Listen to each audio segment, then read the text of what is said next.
বিসমিল্লাহির রহমানির রহিম। আসসালামু আলাইকুম। স্টোরিজ অফ ইসলাম বাংলায় আপনাদের জন্য আজকের নিবেদন ইমাম মাহদি। চলুন শুরু করা যাক।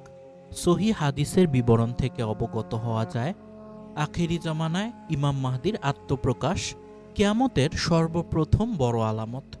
তিনি আগমন করে এই উম্মাতের নেতৃত্বের দায়িত্বভার গ্রহণ করবেন, ইসলাম ধর্মকে সংস্কার করবেন এবং ইসলামী শরীয়তের মাধ্যমে বিচার ফয়সালা করবেন। পৃথিবী থেকে জুলুম নির্যাতন দূর করে ন্যায় ইনসাফ দ্বারা তা ভরে দিবেন। উম্মতে মুহাম্মাদি তার আমলে বিরাট কল্যাণের ভিতরে থাকবে। ইমাম ইবনে কাসির রাহিমাহুল্লাহ বলেন, তখন ফল ফলাদিতে প্রচুর বরকত হবে, মানুষের সম্পদ বৃদ্ধি পাবে, ইসলাম বিজয়ী হবে এবং ইসলামের শত্রুরা পরাজিত হবে এবং সকল প্রকার কল্যাণ বিরাজ করবে। ইমাম মাহদির পরিচয় কি? তার নাম হবে আমাদের নবী সাল্লাল্লাহু আলাইহি ওয়াসাল্লামের নামের মতোই এবং তার পিতার নাম হবে আমাদের নবী করিম সাল্লাল্লাহু আলাইহি ওয়াসাল্লামের পিতার নামের মতোই। তিনি হবেন হাসান বিন আলী রাদিয়াল্লাহু এর বংশ থেকে। ইবনে কাসির রহিমাহুল্লাহ বলেন, তিনি হলেন মুহাম্মদ বিন আব্দুল আল ফাতেমি আল হাসানি। তার নাম হবে মোহাম্মদ, বাবার নাম আব্দুল্লাহ, যেটি আমরা হাদিস থেকে অলরেডি পাচ্ছি। মুসলমানরা মাহদি নামেই তাকে বেশি জানে। মাহদি অর্থ ন্যায়নিষ্ঠ, সুপথপ্রাপ্ত, প্রতিশ্রুত।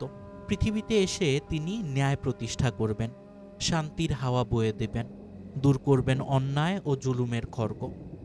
ইমাম মাহদি নবীজি সাল্লাল্লাহু আলাইহি ওয়াসাল্লামের বংশধর। বাবার দিক থেকে তিনি হাসান রাদিয়াল্লাহু এবং মায়ের দিক দিয়ে হুসাইন রাদিয়াল্লাহু এর বংশধর হবেন। উম্মে সালামা রাদিয়াল্লাহু বলেন, আমি রাসূলুল্লাহ সাল্লাল্লাহু আলাইহি ওয়াসাল্লামকে বলতে শুনেছি, ইমাম মাহদি আমার পরিজন থেকে ফাতেমার সন্তানদের বংশ থেকে আবির্ভূত হবে। সুনানে আবু দাউদ, হাদিস নাম্বার 4284। আলী রাদিয়াল্লাহু বলেন, রাসূলুল্লাহ সাল্লাল্লাহু আলাইহি ওয়াসাল্লাম বলেছেন, মাহদি আমার বংশধর। এক রাতে আল্লাহ তাআলা তাকে নেতৃত্বের যোগ্য বানিয়ে দিবেন। আল মুসনাদ 258। ইমাম মাহদি নবী নন, তবে তিনি হবেন মুসলমানদের নেতা। ঈসা আলাইহিস সালাম তার ইমামতিতে নামাজ আদায় করবেন। তার আগমনের স্থান কি হবে, অর্থাৎ ইমাম মাহদির আগমনের স্থান কোনটা হবে? তিনি পূর্বের কোনো একটি অঞ্চল থেকে প্রকাশিত হবেন, তবে পূর্ব দিক বলতে মদিনা মুনাওয়ারা হতে পূর্বের দিকে বোঝানো হয়েছে। নবী করিম সাল্লাল্লাহু আলাইহি ওয়াসাল্লাম বলেন, তোমাদের গুপ্তধনের নিকট 3 জন লোক ঝগড়া করবে, প্রত্যেকেই হবে খলিফার পুত্র, কেউ তা দখল করতে পারবে না। অতঃপর পূর্বের দিক থেকে কালো পতাকাধারী একদল সৈনিক আসবে, তারা ব্যাপক হত্যাকাণ্ড চালাবে।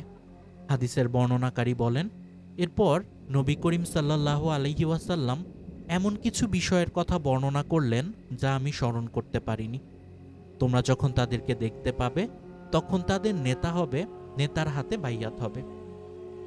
যদিও বরফের উপর হামাগুড়ি দিয়ে উপস্থিত হতে হয়, তাও হবে, কেননা তিনি বলেন আল্লাহর খলিফা মাহদি। ইমাম ইবনে কাসির রহিমাহুল্লাহ বলেন, উল্লেখিত হাদিসে যে ধনভাণ্ডারের কথা বলা হয়েছে তা হলো কাবা ঘরের ধনভাণ্ডার।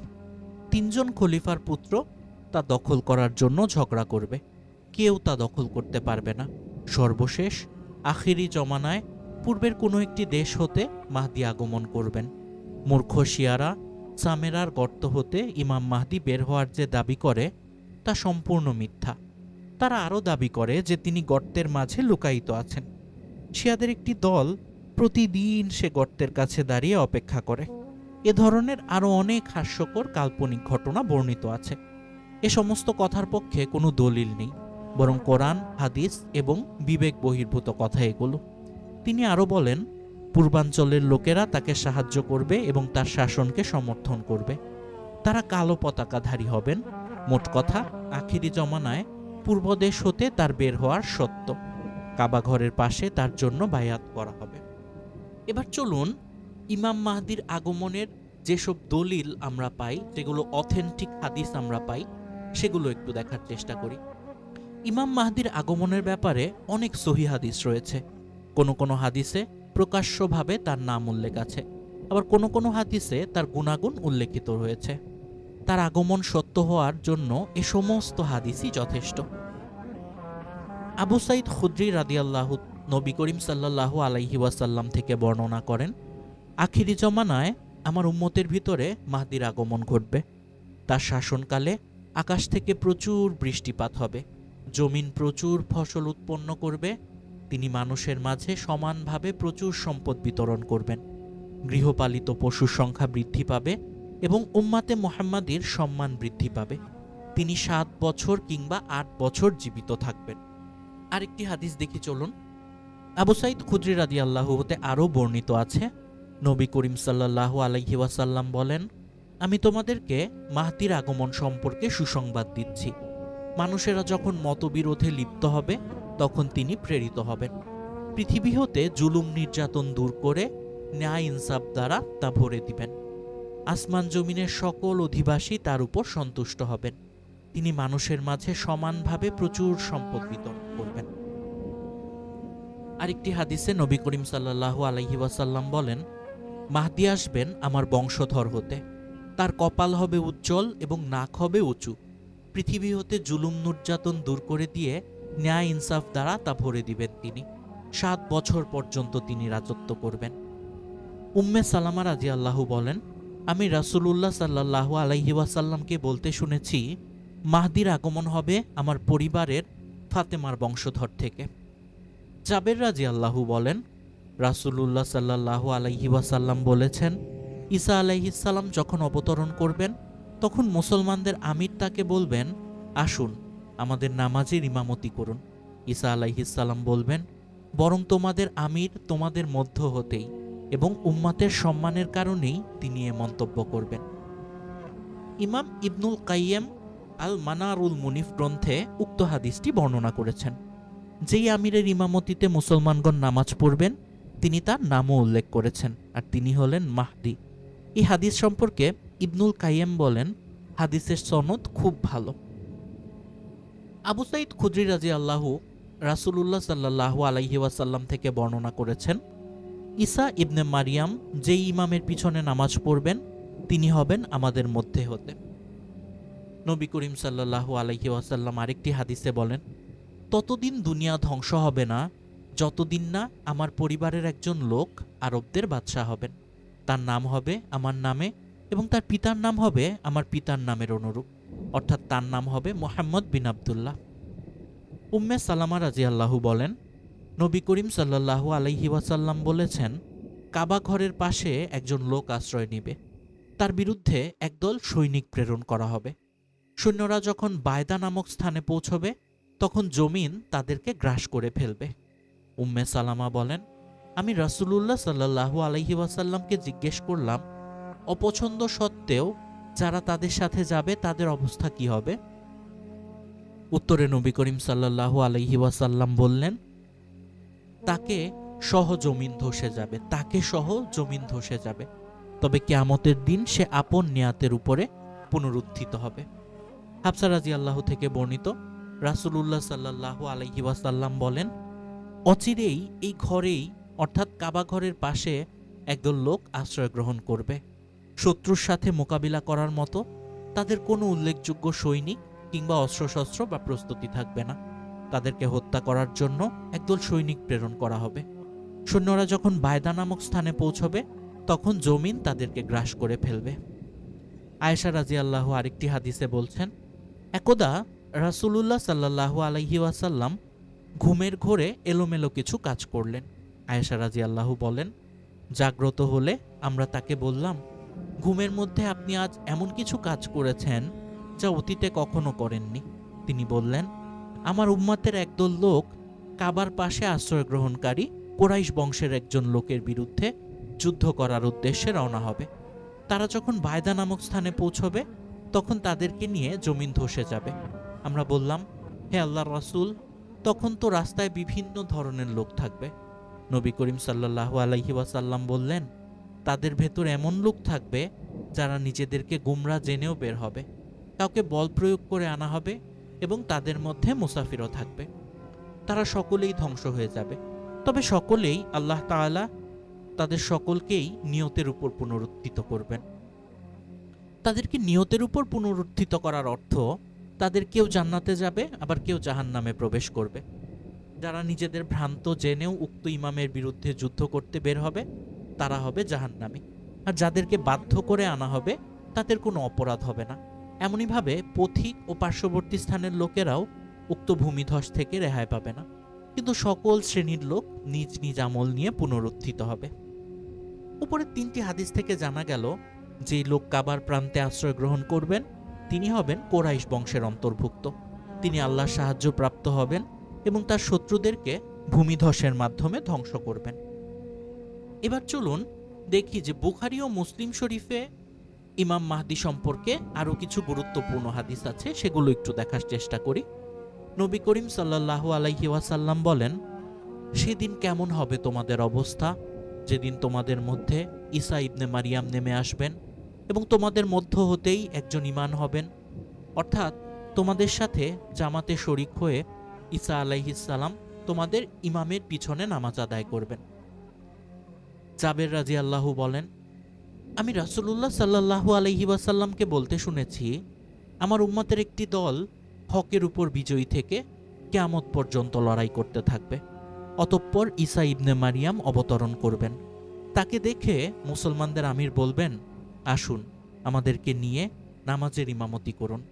ঈসা আলাইহিস সালাম বলবেন, না, বরং তোমাদের আমির তোমাদের মধ্য হতেই। এই উম্মাতের সম্মানের কারণে তিনি এই মন্তব্য করবেন। নবী করিম সাল্লাল্লাহু আলাইহি ওয়াসাল্লাম বলেন, আখিরি জামানায় আমার উম্মতের মধ্যে একজন খলিফা হবেন, যিনি মানুষের মধ্যে মুক্ত হস্তে অগণিতভাবে ধন সম্পদ বিতরণ করবেন। এছাড়াও মাহদী আগমনের ব্যাপারে কতিপয় বিজ্ঞ আলেম বিভিন্ন বক্তব্য পেশ করেছেন। চলুন সেগুলো দেখার চেষ্টা করি। এই সকল আলেমই কিন্তু হকের উপর প্রতিষ্ঠিত ছিলেন, তাই তাদের বক্তব্যকেও গুরুত্ব সহকারে দেখা উচিত আমাদের। হাফেজ আবুল আল আবেরি রহিমাহুল্লাহ বলেন, মাহদী সম্পর্কিত হাদিসগুলো নবী করিম সাল্লাল্লাহু আলাইহি ওয়াসাল্লাম থেকে মুতাওয়াতির হিসেবে বর্ণিত হয়েছে। তিনি আহলে বায়াত তথা নবী করিম সাল্লাল্লাহু আলাইহি ওয়াসাল্লামের বংশধরদের অন্তর্ভুক্ত হবেন। তিনি 7 বছর রাজত্ব করবেন। তার রাজত্বকালে পৃথিবী ন্যায় ইনসাফে পরিপূর্ণ হয়ে যাবে। তার রাজত্বকালে ঈসা ইবনে মারিয়াম আলাইহিস সালাম আগমন করে দাজ্জালকে হত্যা করবেন। ঈসা আলাইহিস সালাম তার পিছনে নামাজ পড়বেন। ইমাম শাওকানি রহিমাহুল্লাহ বলেন, যতদূর জানা যায় মাহদীর ব্যাপারে 50টি মুতাওয়াতির হাদিস বর্ণিত হয়েছে। তার মধ্যে রয়েছে সহিহ, হাসান ও সামান্য ত্রুটি বিশিষ্ট হাদিস, যা অন্য সূত্রে বর্ণিত হওয়ার কারণে ত্রুটিমুক্ত হয়ে গেছে। সুতরাং বিনা সন্দেহে হাদিসগুলো মুতাওয়াতির। শায়খ আব্দুল আজিজ বিন বাজ রহিমাহুল্লাহ বলেন, মাহদীর বিষয়টি অতি সুস্পষ্ট। এ ব্যাপারে হাদিসগুলো মুতাওয়াতির সূত্রে বর্ণিত। তার আগমন সত্য। তিনি হলেন মুহাম্মদ বিন আবদুল্লাহ আল হাসানি আল ফাতেমি। আখিরি জামানায় তিনি আগমন করে সত্য ও ন্যায় প্রতিষ্ঠা করবেন, অন্যায় ও বিচার প্রতিহত করবেন। তার মাধ্যমে আল্লাহ সত্য ও কল্যাণের ঝান্ডা বুলন্দ করবেন। যে ব্যক্তি আখিরি জামানায় ইমাম মাহদীর আগমনকে অস্বীকার করবে তার কথায় কর্ণপাত করা যাবে না। এছাড়াও আরেকজন বিশিষ্ট শায়খ আব্দুল মুহসিন আল আব্বাদ বলেন, 26 জন সাহাবী থেকে মাহদীর আগমন সম্পর্কিত হাদিসগুলো বর্ণিত হয়েছে। 36টি হাদিস গ্রন্থে এ সমস্ত হাদিস বর্ণিত হয়েছে। সুতরাং এই আলোচনা থেকে আমরা কি জানতে পারলাম? আমরা জানতে পারলাম যে ইমাম মাহদীর আগমনে বিশ্বাস স্থাপন করা ওয়াজিব, কারণ তার আগমনের ব্যাপারে অনেক সহিহ হাদিস বর্ণিত হয়েছে। ঈসা ইবনে মারিয়াম আলাইহিস সালাম যখন আকাশ থেকে অবতরণ করবেন তখন ইমাম মাহদীর নেতৃত্বে মুসলমানগণ সসম্মান ও সুখ শান্তিতে বসবাস করতে থাকবেন। ইমাম মাহদী মুসলমানদের নিয়ে নামাজের ইমামতি করার জন্য প্রস্তুতি নিতে থাকবেন। এমন সময় ঈসা ইবনে মারিয়াম আলাইহিস সালাম আকাশ থেকে আগমন করবেন। ইমাম মাহদী ঈসা আলাইহিস সালামকে দেখে বলবেন, সামনে অগ্রসর হন এবং আমাদের ইমামতি করুন। হাদিসের ভাষ্য অনুযায়ী আরও জানা যায় যে ইমাম মাহদীর সময় মুসলমানদের ঈমান ও শক্তি ধ্বংস করার জন্য দাজ্জালের আগমন ঘটবে। দাজ্জালের মোকাবিলা করার জন্য আল্লাহ তাআলা ঈসা আলাইহিস সালামকে পাঠাবেন। ইমাম মাহদীও তার সাথে মিলিত হয়ে দাজ্জালের বিরুদ্ধে যুদ্ধে লিপ্ত হয়ে তাকে এবং তার বাহিনীকে খতম করে মুসলমানদের দাজ্জালের ফিতনা থেকে মুক্ত করবেন। সিদ্দিক হাসান খান ভূপালী রহিমাহুল্লাহ বলেন, মাহদির ব্যাপারে অনেক হাদিস বিভিন্ন গ্রন্থে মুতাওয়াতির সূত্রে বর্ণিত হয়েছে। এছাড়াও সুনানে আবু দাউদ শরীফের ভাষ্যকার আল্লামা শামসুল হক আজিমবাদী রহিমাহুল্লাহ বলেন, সর্বযুগের সকল মুসলমানদের মাঝে একথা অতি প্রসিদ্ধ যে আখেরি জামানায় নবী করিম সাল্লাল্লাহু আলাইহি ওয়াসাল্লামের বংশধর হতে একজন সৎ লোকের আগমন ঘটবে। তিনি এই দিনকে শক্তিশালী করবেন, ন্যায় বিচার প্রতিষ্ঠা করবেন, মুসলমানগণ তার অনুসরণ করবে, সমস্ত ইসলামী রাজ্যের উপর তার আধিপত্য বিস্তার হবে। তার নাম হবে মাহদি। তার আগমনের পরেই সহিহ হাদিসে বর্ণিত কিয়ামতের অন্যান্য বড় আলামতগুলো প্রকাশিত হবে। তার জামানাতেই ঈসা আলাইহিসসালাম আগমন করবেন এবং দাজ্জালকে ধ্বংস করবেন। এ ব্যাপারে মাহদিও তাকে সহযোগিতা করবেন। উপরের বিস্তারিত আলোচনা থেকে ইমাম মাহদি সম্পর্কে আমরা যা অবগত হলাম তার সংক্ষিপ্ত কথা হলো, আখিরি জমানায় এই উম্মতের মধ্যে একজন সৎ লোক আগমন করবেন। মাকামে ইব্রাহিম এবং রোকনে ইয়ামিনীর মধ্যবর্তী স্থানে মুসলমানগণ তার হাতে বাইয়াত করবে। তাকে হত্যা করার জন্য সিরিয়া থেকে একদল সৈন্য প্রেরণ করা হবে এবং সৈন্যদলটি যখন মক্কার পথে বায়দা নামক স্থানে পৌঁছবে তখন ভূমিদশে সকল সৈন্য হালাক হয়ে যাবে। আল্লাহ তাআলা ইমাম মাহদিকে এভাবে তার শত্রুদের হাত থেকে হেফাজত করবেন। তিনি মুসলমানদের খলিফা হয়ে ইসলামের মাধ্যমে বিচার ফয়সালা করবেন। তার জামানায় মুসলমানদের মাঝে চরম সুখ শান্তি ও নিয়ামত বিরাজ করবে। অতঃপর তিনি দামেস্কের মসজিদে ফজরের নামাজের সময় ঈসা আলাইহিসসালামের সাথে সাক্ষাৎ করবেন। প্রথমে তিনি ঈসা আলাইহিসসালামকে নামাজের ইমামতি করার অনুরোধ জানাবেন, কিন্তু তিনি তা প্রত্যাখ্যান করলে স্বয়ং ইমাম মাহদি ইমামতি করবেন। ঈসা ইবনে মারিয়াম আলাইহিসসালাম ইমাম মাহদির পিছনে মুক্তাদি হয়ে নামাজ আদায় করবেন। অতঃপর তিনি ঈসা আলাইহিসসালামের সাথে যোগ দিয়ে দাজ্জালের বিরুদ্ধে যুদ্ধ করার জন্য বের হবেন এবং দাজ্জাল হত্যার কাজে ঈসা আলাইহিসসালামকে সহায়তা করবেন। তারপর তিনি 7 বছর, মতান্তরে 9 বছর পৃথিবীতে বসবাস করে মৃত্যুবরণ করবেন। মুসলমানগণ তার নামাজে জানাজা পড়বে। ইমাম মাহদি দেখতে কেমন হবেন? ইমাম মাহদি দেখতে কেমন হবেন এ সম্পর্কে হাদিসে আলোচনা আছে। ইমাম মাহদি হবেন মধ্যম প্রকৃতির, গঠন গড়ন হবে খুবই সুন্দর, কপাল হবে দীপ্তিময় ও প্রশস্ত, ডাগর ডাগর চোখ হবে, নাক হবে সরু লম্বা ও খাড়া, চেহারা হবে উজ্জ্বল তারকার মতো, তার ডান গালে একটা তিল থাকবে।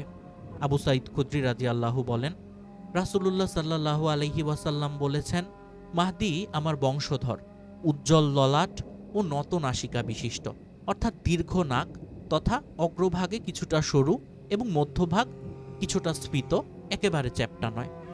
ন্যায় ও নিষ্ঠায় পৃথিবী ভরে দিবে, ঠিক যেমন এর আগে অত্যাচার অবিচারে ভরে গিয়েছিল তেমন। 7 বছর রাজত্ব করবে সে। সুনানে আবু দাউদ হাদিস নাম্বার 4285। ইমাম মাহদির আগমনের আলামত। ইমাম মাহদির আগমনের কিছু আলামত আছে। তখন পৃথিবীর দিকে দিকে অন্যায় অবিচার বেড়ে যাবে, মানুষকে অন্যায়ভাবে হত্যা করা হবে, জুলুম করা হবে, সবখানে দুঃশাসন চলতে থাকবে, সত্যের উপর প্রাধান্য পাবে মিথ্যা, ধর্মের উপর বিস্তার লাভ করবে অধর্ম, ন্যায়কে পদধূলিত করবে অন্যায়, নারী ও দুর্বলের জন্য পৃথিবী হয়ে উঠবে ভয়ঙ্কর জায়গা, জোর যার মুল্লুক তার, এই নিয়মে তখন পৃথিবী চলতে থাকবে। পাপাচার ও ব্যভিচারে সয়লাভ করবে পৃথিবীর অলিগলি, পাড়া মহল্লা এবং সমস্ত এলাকা।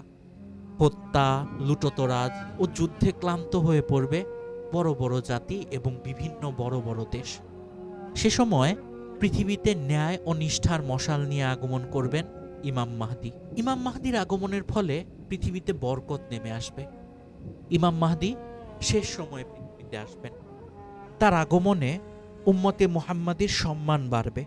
তার শাসনামলে আকাশ থেকে প্রচুর বৃষ্টি নামবে, জমিনে প্রচুর ফসল উৎপন্ন হবে, গৃহপালিত পশুর সংখ্যা বৃদ্ধি পাবে। তিনি মানুষের মাঝে সমানভাবে সম্পদ বিতরণ করবেন। সিলসিলায়ে সহিহা হাদিস নাম্বার 711। নিরপরাধ লোকদের হত্যা। অন্ধকারের অতল গহ্বরে ঢেকে যাবে তখন পৃথিবী। হত্যা করা হবে নিরপরাধ মানুষকে। হত্যা ও জুলুমের ফিতনা ছড়িয়ে পড়বে দেশ দেশান্তরে। এক সময়ে নিরপরাধ লোক থাকবে না। সত্য উচ্চারণের খুব বেশি মানুষ পৃথিবীতে পাওয়া যাবে না। ঠিক তখনই পৃথিবীতে আসবেন ইমাম মাহদী। ইবনে হাজার হাইতামি রহিমাহুল্লাহ বলেন, নিরপরাধ লোকদের একটি বড় অংশকে হত্যা করে ফেলার পর ইমাম মাহদীর আগমন ঘটবে। হত্যার ফিতনা থেকে কেউ বাঁচতে পারবে না। দ্রুততার সঙ্গে ফিতনা এক জায়গা থেকে অন্য জায়গায় ছড়িয়ে পড়বে। একসময় আসমান জমিনের মাঝে এ ধরনের হত্যাযজ্ঞের ধারা বন্ধ হলে ইমাম মাহদীর আগমন হবে। আল কৌলুল মুখতাসার ফি আলামাতিল মাহদিল মুনতাজার 21, 22 এবং 27 নম্বর হাদিস। 1/3 মানুষ বেঁচে থাকবে। ইমাম মাহদীর আগমনের সময় পৃথিবীতে মাত্র 1/3 মানুষ বেঁচে থাকবে।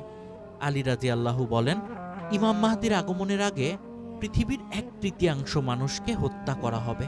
1/3 মানুষ মারা যাবে আর 1/3 মানুষ অবশিষ্ট থাকবে। অর্থাৎ 1/3কে হত্যা করা হবে, 1/3 মারা যাবে এবং শুধু 1/3 মানুষ তখন সমস্ত পৃথিবীতে অবশিষ্ট থাকবে। কিতাবুল ফিতান, নোয়াইম বিন হাম্মাদ, 959। কিয়ামতের আগে তিনি আগমন করবেন।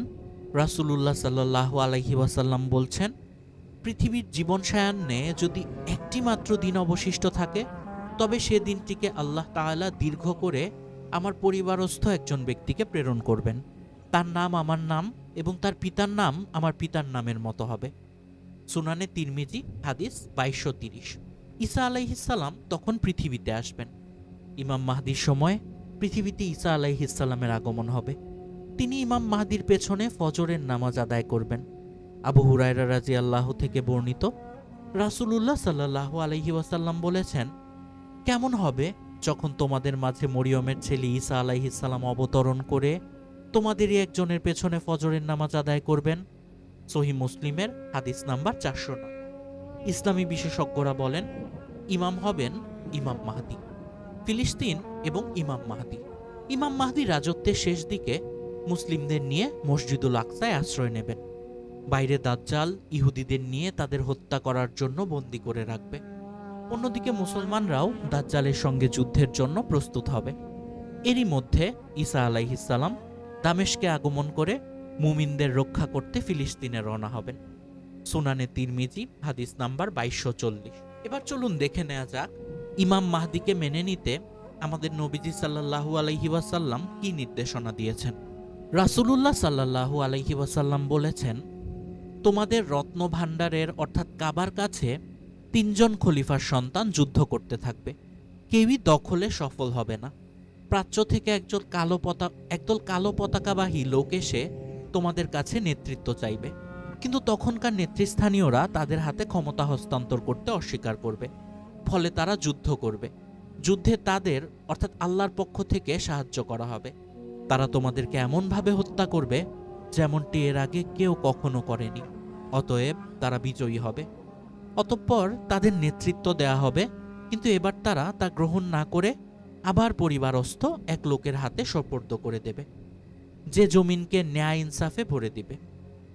ঠিক যেমনভাবে এর আগে জুলুম অত্যাচারে ভরে দেয়া হয়েছিল তেমন। সুতরাং তোমাদের মধ্যে উপস্থিতরা তার কাছে বাইয়াত হয়ে যায়। যদিও তোমাদের এমনটি করতে হামাগুড়ি দিয়ে বরফের পাহাড় পাড়ি দিতে হয়, তবুও। সুনানে ইবনে মাজা, হাদিস নাম্বার 4080। আল বাজ্জার, আল বাহরুজ জাক্কার 10-100। দাজ্জালকে হত্যায় সহযোগিতা করবেন মাহদী। সুনানে আবু দাউদের ভাষ্যকার আল্লামা শামসুল হক আজিমাবাদী বলেন, শেষ যুগে এক সৎ লোক আগমন করে ইসলামকে শক্তিশালী করবেন, ন্যায় বিচার প্রতিষ্ঠা করবেন, মুসলমানরা তার অনুসরণ করবে, সমস্ত ইসলামী রাজ্যের উপর তার আধিপত্য বিস্তার হবে। তার নাম হবে মাহদী। তার আগমনের পরেই সহিহ হাদিসে বর্ণিত কিয়ামতের অন্যান্য বড় আলামতগুলো প্রকাশিত হবে। তার সময়ই ঈসা আলাইহিসসালাম আগমন করবেন এবং দাজ্জালকে হত্যা করবেন। এ ব্যাপারে মাহদীও তাকে সহযোগিতা করবেন। তিনি কত বছর রাজত্ব করবেন, ইমাম মাহদী কত বছর রাজত্ব করবে, এ নিয়ে ইসলামী স্কলারদের মাঝে মতভেদ আছে। সিলসিলায়ে সহিহার 711 নম্বর হাদিসে আছে তিনি 7 বা 8 বছর রাজত্ব করবেন। কাতাদা রহিমাহুল্লাহ বলেন তিনি 9 বছর অবস্থান করবেন। ইমাম আবু দাউদ রহিমাহুল্লাহ বলেন মুয়াজ ছাড়া অন্যরা হিসাম থেকে বর্ণনা করে বলেন 9 বছর অবস্থান করবেন। সুনানে আবু দাউদ, হাদিস নাম্বার 4287। এবার চলুন দেখি ইমাম মাহদীর তালাশে যে মুসলিম বাহিনী আসবে সেটি সম্পর্কে কি বলা হয়েছে। হযরত মাওলানা শাহ রফিউদ্দিন রহিমাহুল্লাহ বলেন, মুসলমানদের বাদশাহ শহীদ হওয়ার পর সিরিয়া খ্রিস্টানদের দলে চলে যাবে এবং তারপর খ্রিস্টান বিবাদমান দু দলের মধ্যে সন্ধি স্থাপিত হবে। অবশিষ্ট মুসলমানরা মদিনায় প্রত্যাবর্তন করবেন। খ্রিস্টানদের আধিপত্য খায়বার পর্যন্ত বিস্তৃত হবে এবং এ সময় মুসলমানগণ ইমাম মাহদির সন্ধান করতে থাকবে, যেন তার নেতৃত্বে আপাতত সমস্যা থেকে মুক্তি ও শত্রুদের হাত থেকে রেহাই লাভ করতে পারে। এ অবস্থা চলাকালীন সময় ইমাম মাহদি মদিনাতে অবস্থান করবেন বা অবস্থানরত থাকবেন, কিন্তু তিনি জিম্মাদারি অর্পিত হওয়ার আশঙ্কায় মক্কা শরীফ চলে যাবেন। সেখানেও তৎকালীন অলি আবদালগণ ইমাম মাহদির সন্ধান চালাতে থাকবেন। ইত্যবসরে কতিপয় ব্যক্তি নিজেদেরকে মাহদি বলে মিথ্যা দাবি করতে থাকবে। এরপর দলে দলে লোক ইমাম মাহদির বাহিনীতে যোগদান করবে। ইতিমধ্যে একদিন রোকন ও মাকামে ইব্রাহিমের মাঝে বাইতুল্লাহ শরীফ তাওয়াফের মুহূর্তে লোকজন তাকে চিনে ফেলবে এবং তার হাতে বায়াতের জন্য তাকে বাধ্য করবে। এ ঘটনা সত্য হওয়ার একটি নিদর্শন হবে এমন যে, যার পূর্বকার রমজান মাসে চন্দ্র ও সূর্যগ্রহণ হবে এবং বায়াতের মুহূর্তে অদৃশ্য থেকে একটি আওয়াজ আসবে, যে আওয়াজটি শুনলেই এ আওয়াজটি সকলেই শুনতে পাবে। বায়াতের সময় ইমাম মাহদির বয়স হবে 40 বছর। তার খিলাফত গ্রহণের সংবাদ মদিনায় পৌঁছালে মদিনার সৈন্যগণ মক্কায় ছুটে আসবে। সিরিয়া, ইরাক ও ইয়ামেনের বুজুর্গানে দিন তার সান্নিধ্যে এসে একত্রিত হবে। তাদেরকে নিয়ে তিনি অসংখ্য সেনাবাহিনীর একটি দল গঠন করবেন এবং কাবা শরীফের মাটির নিচে রক্ষিত ভাণ্ডার তুলে এনে মুসলমানদের মধ্যে বন্টন করে দিবেন। সুন্নি মতে বর্ণিত উপরোক্ত মাহদির জীবনের সঙ্গে শিয়াদের দ্বাদশতম ইমামের জীবনের কোনো মিল নেই। শিয়ারা অবশ্য তাদের ইমামকে সুদীর্ঘ জীবনকালের কথা ঘোষণা করেছে, যে তিনি 3য় দশকে জন্ম নিলে কিয়ামত পূর্বকাল পর্যন্ত বেঁচে আছেন। বলা বাহুল্য, এ সকল উক্তি প্রমাণহীন এবং সত্যের অপলাপ বই কিছুই নয়। এবার চলুন প্রতারক দাজ্জাল সম্পর্কে কিছু আলোচনা করি। হঠাৎ করে একসময় দুনিয়ায় দাজ্জালের আবির্ভাবের কথা ব্যাপকভাবে প্রচারিত হবে। সে হবে বিধর্মী কাফের। সে অনেক আশ্চর্য শক্তি ও ক্ষমতার অধিকারী হবে। ইহুদি সম্প্রদায় এবং আল্লাহ বিরোধী সম্প্রদায়গণ তার সাথে যোগ দিবে। দাজ্জালের একটি চোখ কানা থাকবে, তার কপালে কাফির কথাটি খোদিত থাকবে, তার সাথে একটি কৃত্রিম বেহেশত এবং একটি কৃত্রিম দোজখ থাকবে। সে নিজেকে আল্লাহ বলে দাবি করবে আর তার ক্ষমতা বলে সে মানুষকে মেরে ফেলবে, আবার তাকে জীবিত করবে। তার এসব কাজ প্রত্যক্ষ করে বহু লোক তার অনুগত হয়ে যাবে, কিন্তু ইমানদার মুসলিমগণ তার বিরোধিতা করবে, যার ফলে তার সংঘাত অনিবার্য হয়ে উঠবে। ইমাম মাহদি তাকে শায়েস্তা করার জন্য যুদ্ধের প্রস্তুতি গ্রহণ করে শক্তিশালী দাজ্জালও তার অসংখ্য সৈন্য নিয়ে যুদ্ধের জন্য তৈরি হবে। দাজ্জালের আত্মপ্রকাশ কিয়ামত ঘনিয়ে আসার অন্যতম আলাম। আরবি ভাষায় দাজ্জাল শব্দটি প্রতারণা থেকে গৃহীত। সে মতে এর অর্থ হল প্রতারক, মহাপ্রবঞ্চক। দাজ্জাল সত্য, মিথ্যা, হক এবং বাতিলের মধ্যে চরম প্রতারণা করবে বলেই তাকে দাজ্জাল নামে অভিহিত করা হবে। দাজ্জাল সম্পর্কে হাদিস গ্রন্থগুলোতে বিস্তারিত বিবরণ বিদ্যমান রয়েছে। ইমাম কুর্তুবী রহিমাহুল্লাহ আত-তাজকিরা গ্রন্থে বর্ণনা করেছেন যে নবী করিম সাল্লাল্লাহু আলাইহি ওয়াসাল্লাম থেকে দাজ্জাল সম্পর্কে বিস্তারিত বিবরণ উল্লেখ রয়েছে, যেমন দাজ্জালের প্রকৃত পরিচয়, আত্মপ্রকাশের কারণ, আত্মপ্রকাশের জায়গা, চেহারার গঠন, আকৃতি, চরিত্র, জাদুকরী কার্যকলাপ, খোদাইত্বের দাবি, তার হত্যাকারীদের পরিচয়, হত্যার স্থান, কাল ইত্যাদি সবই নবী করিম সাল্লাল্লাহু আলাইহি ওয়াসাল্লাম হাদিসে বর্ণনা করেছেন। ইবন সাইয়াদ নামে লোকটি যে দাজ্জাল ছিল না তাও জানিয়ে দেয়া হয়েছে। এ ব্যাপারে আমরা এর আগে বিভিন্ন ভিডিওতে বিভিন্ন বর্ণনা দিয়েছি। এই ভিডিওতে আপনাদের বোঝার সুবিধার্থে সংক্ষিপ্ত কয়েকটি কথা উল্লেখ করছি। হাদিসে দাজ্জালের আকৃতি সম্পর্কে উল্লেখ রয়েছে যে তার দেহ স্থূল বর্ণলোহিত, কেশ কুঞ্চিত ও বাম চোখ কানা হবে। কানা চোখটি একটি ফুলে ওঠা আঙ্গুলের মতো দেখাবে। বুখারী শরীফ। দাজ্জালের কপালে আরবি ভাষায় কাফের শব্দটি লিখিত থাকবে এবং তা কেবল মুমিনগণই দেখতে পাবে। বুখারী শরীফ। দাজ্জাল খুরাসান থেকে বের হবে, ইবনে মাজায় এসেছে। তার বের হওয়ার পূর্বে একাধারে 3 বছর পর্যন্ত ফসল উৎপাদিত না হওয়ার কারণে ভীষণ দুর্ভিক্ষ থাকবে। আহমদ শরীফে এসেছে দাজ্জালের কোনো সন্তান সন্ততি হবে না, যেটি মুসলিম শরীফে বর্ণনা করা হয়েছে। তার অনুসারীরা হবে ইয়াহুদি, মুনাফিকরাও তার অনুসরণ করবে। মুসলিম এবং আহমদ শরীফে এসেছে। দাজ্জাল যেভাবে মানুষকে বিভ্রান্ত করবে। দাজ্জাল প্রথমত নিজেকে নবী এবং পরে খোদা বলে দাবি করবে। তারপর পৃথিবীর অধিকাংশ জায়গা ঘুরে ঘুরে লোকজনকে এ দাবি সমর্থন করতে বাধ্য করবে। হাদিসে উল্লেখ রয়েছে, দাজ্জাল যখন পথে বের হবে তখন তার সাথে আগুন ও পানি থাকবে। লোকেরা বাহ্যত যে বস্তুটিকে আগুন দেখবে, প্রকৃতপক্ষে সেটি হবে শীতল পানি, আর যে বস্তুটিকে পানি দেখবে সেটা হবে প্রকৃতপক্ষে আগুন। বুখারী শরীফে এসেছে। ইমাম মাহদির আলোচনা করতে গেলে আসলে দাজ্জালের আলোচনা, ঈসা আলাইহিস সালামের আলোচনা এগুলো চলেই আসে। সেজন্য আমরা আগের ভিডিওগুলোতে ইমাম মাহদি না, দাজ্জালের আলোচনা করার পরেও এখানে কিছুটা দাজ্জালের আলোচনা করে নিচ্ছি। এরপরে বিস্তারিত ইমাম মাহদির আরও আলোচনা আসবে। কোনো মুসলিম দাজ্জালকে রব বলে অস্বীকার করলে সে তাকে আগুনে নিক্ষেপ করবে, অথচ প্রকৃতপক্ষে সে ব্যক্তি মহা শান্তিস্থলে পৌঁছে যাবে। আর যে তাকে রব বলে স্বীকার করবে, দাজ্জাল তাকে পানির মধ্যে নিক্ষেপ করবে। প্রকৃতপক্ষে এটি হবে জ্বলন্ত আগুন। আল্লাহ তাআলা দাজ্জালকে এ পরিমাণ শক্তি দান করবেন যে সে কোনো ব্যক্তিকে হত্যা করার পর পুনরায় তাকে জীবিত করতে সক্ষম হবে। তবে একবারের বেশি নয়, একবার করতে পারবে। কেউ একবার পুনরুত্থিত হওয়ার পর দ্বিতীয়বার দাজ্জাল তাকে হত্যা করতে সক্ষম হবে না। বুখারী শরীফের হাদিসে স্পষ্ট এসেছে। সে মক্কা ও মদিনা ব্যতিরেকে পৃথিবীর সর্বত্র বিচরণ করবে। মদিনায় প্রবেশের জন্য মদিনার নিকটতম প্রস্তরময় ভূখণ্ডে অবতরণ করবে। এ সময় মদিনায় 7টি প্রবেশদ্বার থাকবে, কিন্তু দাজ্জাল তন্মধ্যে কোনো দ্বার দিয়েই প্রবেশ করতে সক্ষম হবে না। অবশেষে সে ফিরে চলে যাবে। তার দৌরাত্ম্যকাল হবে 40 বছর কিংবা 40 দিন। এরপর হযরত ঈসা আলাইহিস সালাম কর্তৃক দাজ্জাল নিহত হবে।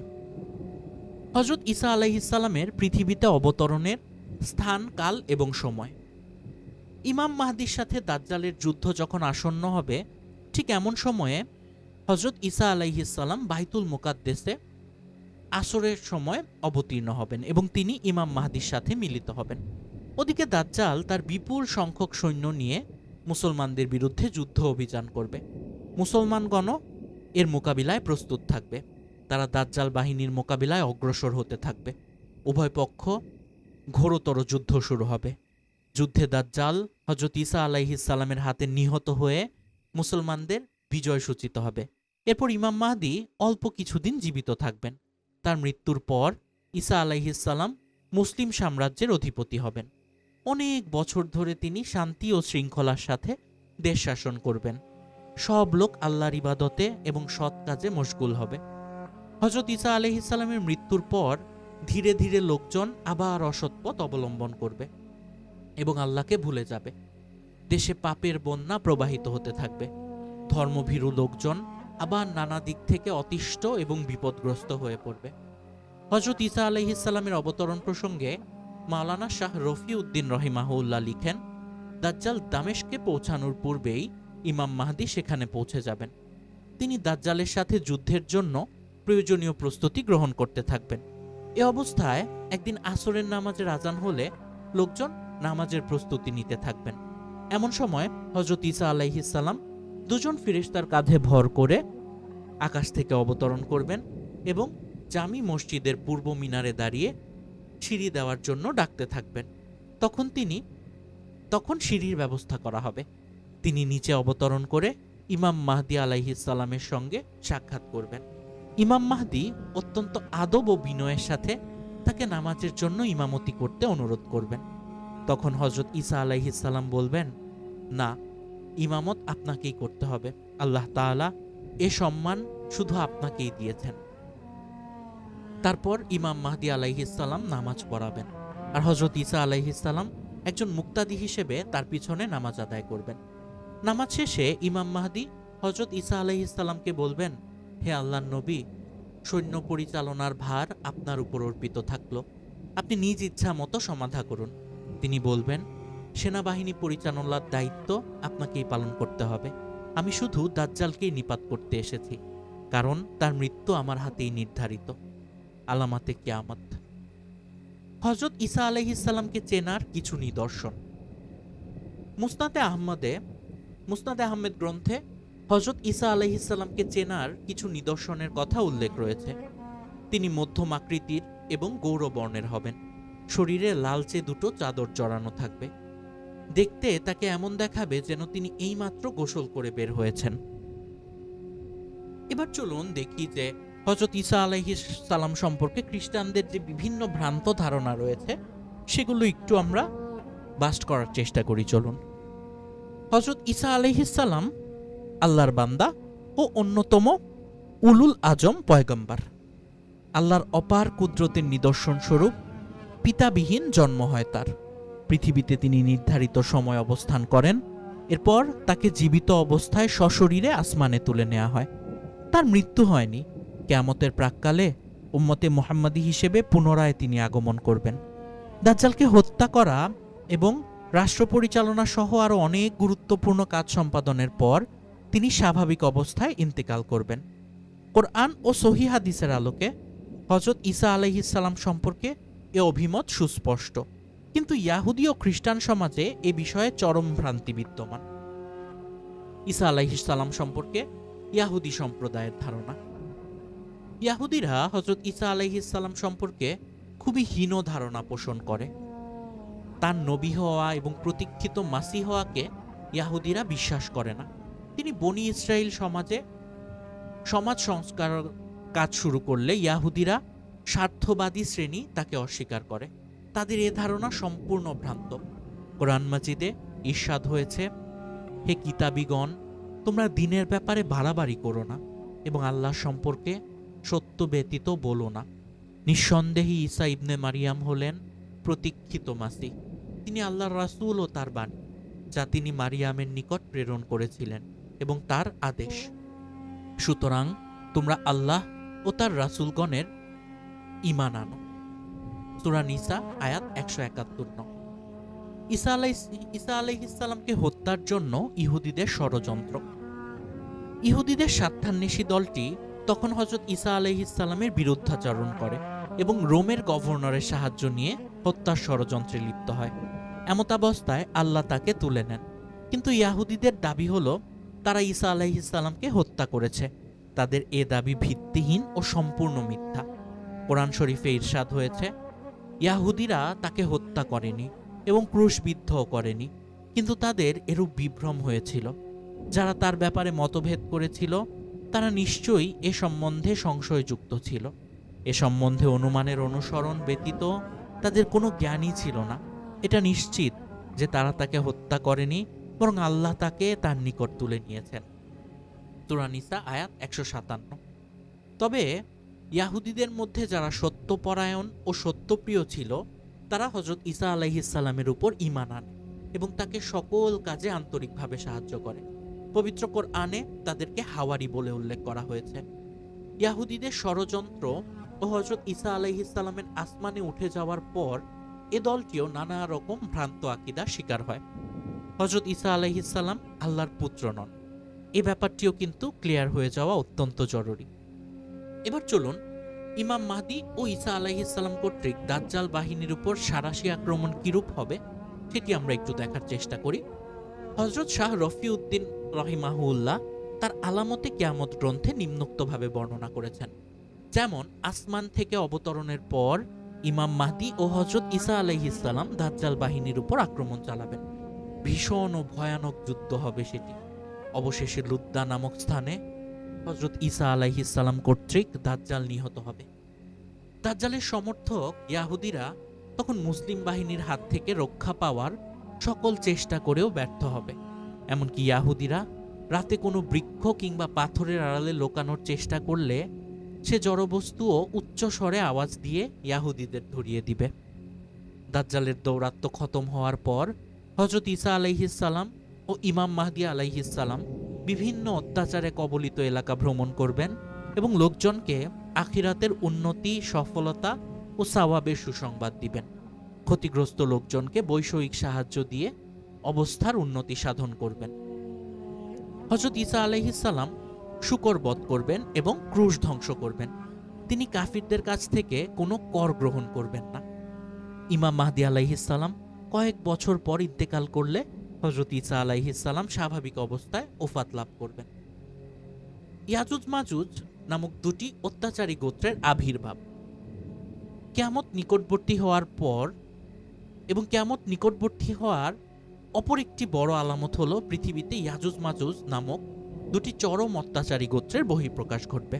হযরত ঈসা আলাইহিস সালামের অবতরণের পর এ জাতিদ্বয়ের প্রকাশ ঘটবে। হযরত কাতাদা রাদিয়াল্লাহু বলেন, ইয়াজুজ মাজুজ আকৃতিতে মানুষের মতোই হবে এবং হযরত নূহ আলাইহিস সালামের পুত্র ইয়াকা এর বংশধর থেকে হবে। ফাতহুল বারী ৬ষ্ঠ খণ্ডে এসেছে। তারা পৃথিবীর উত্তর পূর্বাঞ্চলের বাসিন্দা হবে। তাফসিরে তাবারি গ্রন্থে বর্তমানে আর্মেনিয়া ও আজারবাইজানের পর্বতমালার পাশাতবাগ তাদের আবাসস্থল উল্লেখ করা হয়, যেটি তাবারি ১৬:২ এসেছে। যদিও এ ব্যাপারে আল্লাহ ভালো জানেন। হযরত জুলকারনাইন কর্তৃক তাদের আগমন পথে সুউচ্চ প্রাচীর নির্মাণ করে দেওয়ার কারণে তারা সাধারণ লোকালয় পর্যন্ত পৌঁছতে সক্ষম হয় না। কিয়ামতের পূর্বে উক্ত প্রাচীর ভেঙে যাবে, ফলে তারা স্রোতের ন্যায় বেরিয়ে এসে লোকালয়ে ছড়িয়ে পড়বে। পবিত্র কোরআনে ইরশাদ হয়েছে, এমনকি ইয়াজুজ ও মাজুজকে মুক্তি দেয়া হবে এবং তারা অতি উচ্চ ভূমি থেকে ছুটে আসবে। সূরা আম্বিয়া আয়াত নং ৯৬। পূর্বে তারা লোকালয়ে এসে মানুষের উপর নির্যাতন চালাতো এবং লুটতরাজ করত। জুলকারনাইন বাদশাহ প্রাচীর নির্মাণ করে তাদের আগমনী পথ বন্ধ করে দেয়। জুলকারনাইনের প্রাচীর নির্মাণ এবং ইয়াজুজ মাজুজ নিয়ে আমাদের একটি বিস্তারিত পর্ব আছে, আপনারা যারা দেখেননি তারা প্লিজ দেখে আসবেন। এছাড়াও ইমাম মাহদি নিয়ে আমরা এরপরেও এই সিরিজটি কন্টিনিউ করব ইনশাআল্লাহ। সেজন্য আপনারা যদি এই সিরিজটি শুনতে চান এবং আমাদের চ্যানেলের সাথে থাকতে চান এবং নতুন ভিডিও বের হওয়ার সাথে সাথে আপনারা নোটিফিকেশন পেতে চান, তাহলে প্লিজ আমাদের চ্যানেলটি সাবস্ক্রাইব করে দিবেন এবং বেল আইকনটিতে ক্লিক করে রাখবেন। এবার চলুন দেখি যে ইয়াজুজ মাজুজ সম্পর্কে কোরআন মাজিদে কি বলা হয়েছে। তারা বলল, হে জুলকারনাইন, ইয়াজুজ ও মাজুজ পৃথিবীতে অশান্তি সৃষ্টি করছে। আমরা কি তোমাকে এ শর্তে কর দিতে পারি যে তুমি আমাদের ও তাদের মাঝে একটি প্রাচীর গড়ে দিবে? জুলকারনাইন বলল, আমার প্রভু আমাকে যে ক্ষমতা দান করেছেন তাই উৎকৃষ্ট ও উত্তম, সুতরাং তোমরা আমাকে কেবল শ্রম দিয়ে সাহায্য করো। আমি তোমাদের ও তাদের মধ্যস্থলে একটি মজবুত প্রাচীর গড়ে দিব। তারপর তিনি বললেন, তোমরা আমার নিকট লৌহপিণ্ড সমূহ নিয়ে এসো। অতঃপর মধ্যবর্তী ফাঁকা স্থান পূর্ণ হয়ে যখন লোহার স্তূপ স্থাপন হলো, তখন তা 2 পর্বতের সমান হয়ে গেল। তখন তিনি বললেন, তোমরা হাপড়ে দম দিতে থাকো। তখন তা আগুনের মতো উত্তপ্ত হলে তিনি বললেন, তোমরা গলিত তামা আনো, তা আমি এর উপরে ঢেলে দিচ্ছি। এরপর থেকে ইয়াজুজ ও মাজুজ আর সে প্রাচীর অতিক্রম কিংবা ভেদ করতে সক্ষম হলো না। জুলকারনাইন বললেন যে এটি হলো আমার প্রতিপালকের অনুগ্রহ। যখন তার প্রতিশ্রুতি পূর্ণ হবে তখন তিনি এটি চূর্ণ বিচূর্ণ করে দিবেন। আর আমার প্রতিপালকের প্রতিশ্রুতি সত্য। সেদিন আমি তাদেরকে এমত অবস্থায় ছেড়ে দিব যে একদল অপর দলের উপর তরঙ্গিয়ার ন্যায় পতিত হবে এবং সিংহায় ফুৎকার দেয়া হবে। তারপর আমি তাদের সকলকে একত্রিত করব। সূরা কাহাফ ৯৪ থেকে ৯৯ নাম্বার আয়াতে এসেছে এই বর্ণনা। জুলকারনাইনের প্রাচীরটি এখন কোথায়, এ নিয়ে আসলে কিন্তু বিভিন্ন মানুষের বিভিন্ন মত আছে এবং অনেকে প্রশ্ন করেন যে জুলকারনাইনের প্রাচীরটি আমরা এই আধুনিক যুগে এসেও কেন দেখতে পাচ্ছি না, যখন সমস্ত পৃথিবী আমাদের নখদর্পণে, আমরা সমস্ত পৃথিবী চষে বেড়াচ্ছি, সমস্ত পৃথিবীর প্রতিটি জায়গার খবর ভূতত্ত্ববিদরা জানেন, জিওগ্রাফিক নিয়ে যারা গবেষণা করে তারা জানেন, ভৌগোলিকরা জানেন, এবং এখনের আধুনিক যুগের যে গুগল ম্যাপ বা গুগল আর্থে সমস্ত পৃথিবীর প্রতিটি ইঞ্চি ইঞ্চি জায়গা আমরা দেখতে পারি। তাহলে আমরা কেন জুলকারনাইনের প্রাচীর দেখতে পাচ্ছি না? এ ব্যাপারে আমার একটি মতামত আছে। ব্যাপারটি এরকম হতে পারে যে হয়তো বা আল্লাহ তাআলার বিশেষ রহমতে ওই যে বলা হয়েছে যে জুলকারনাইন প্রথমে লোহা দিয়ে ইয়াজুজ মাজুজের সেই প্রাচীরটি তৈরি করলেন এবং তাদের আসার পথ বন্ধ করে দিলেন এবং তারপর এটার উপর তামা ঢেলে দিলেন। এখন তামার রং কি হয় আপনারা সবাই জানেন, তামার রং কিন্তু সোনালী কালারের হয়। কিন্তু একটি জিনিস খেয়াল করলে দেখবেন, তামা যখন দীর্ঘদিন বাতাসের মধ্যে থাকে তখন কিন্তু এর মধ্যে এক ধরনের প্রলেপ পড়ে যায়, সবুজ রঙের, একটা হালকা সবুজ রঙের প্রলেপ পড়ে যায়। হয়তো অনেকে এটি দেখেননি, ব্যাপারটি খেয়াল করেননি, তাদের বোঝার সুবিধার্থে একটা খুব সুন্দর উদাহরণ দেওয়ার চেষ্টা করছি, আমেরিকার সেই আইকনিক স্ট্যাচু অফ লিবার্টি, যেটা সবাই দেখেছেন। আপনারা লক্ষ্য করবেন এই স্ট্যাচু অফ লিবার্টিটা কিন্তু তামার তৈরি, এবং আপনারা অবাক হবেন জানলে এই স্ট্যাচু অফ লিবার্টির প্রকৃত রং কিন্তু ছিল সোনালী, কিন্তু এটি বাতাসের সংস্পর্শে যেহেতু আছে, সুতরাং বৈজ্ঞানিক কারণেই এটার উপরে একটা প্রলেপ পড়েছে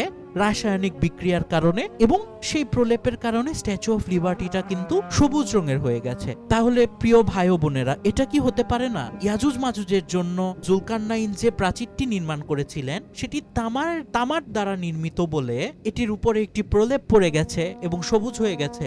এবং এই সবুজ আমাদের পৃথিবীর বিস্তৃত বনাঞ্চলের তো সীমা নেই, কোনো অনেক অরণ্য আছে, অনেক বনভূমি আছে, সেই বনভূমির সবুজ গাছপালার সাথে সেই প্রাচীরটি মিশে গিয়ে ঢেকে গিয়ে এমন একটি ক্যামোফ্লাজ সৃষ্টি করেছে যার কারণে আমরা এই প্রাচীরটি দেখতে পাচ্ছি না। হতেই তো পারে, তাই না প্রিয় ভাই ও বোনেরা? আপনাদের এই ব্যাপারে কি মতামত আমাদেরকে কমেন্ট করে জানাবেন, এবং প্লিজ আমাদের চ্যানেলটি সাবস্ক্রাইব করে দিবেন পরের ভিডিওটি দেখার জন্য।